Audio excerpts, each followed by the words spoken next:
Samantala, National Risk Reduction and Management Council naghahanda na para sa Typhoon Huaning.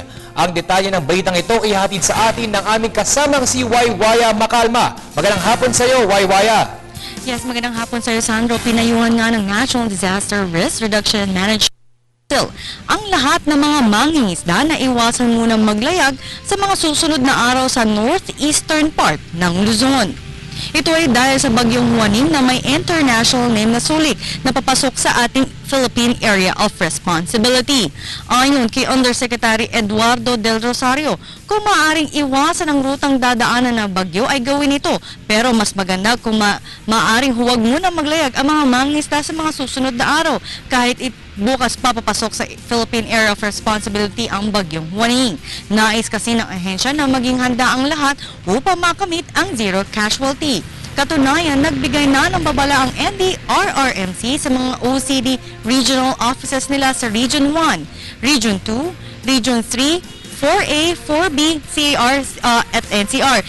Via SMS na tinatawag nga nilang info board ng sa gayon ay maiparating nila sa mga mangingisda maging sa mga chief executives gaya ng mga barangay chairman, mayors, governors at iba pa upang mapayon ang residente na maghanda para sa bagyo. Nakasaad nga sa kanilang advisory para sa kanilang regional centers na abisuhan ang ilang residente na magsagawa ng preemptive evacuation kung kinakailangan. Partikular na ang mga nakatira lugar at maging sa mga residenteng nakatira sa mga landslide-prone areas upang maiwasan ang anumang aksidente. Narito ang bahagi ng aming panayam kay Undersecretary Eduardo Del Rosario, ang Executive Director ng NDRRMC.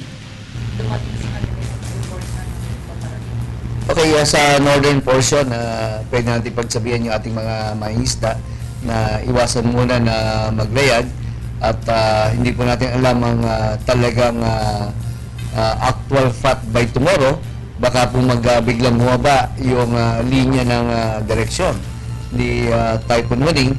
So kung maaari po ay pagpaliban muna ang paglabas ngayong gabi hanggang bukas.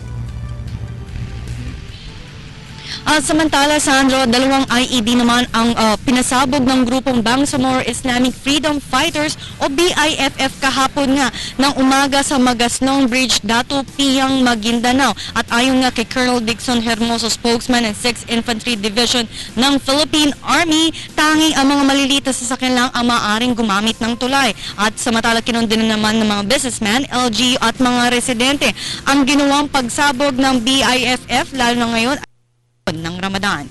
Sandro? Maraming salamat sa iyo, Waywaya Makalma.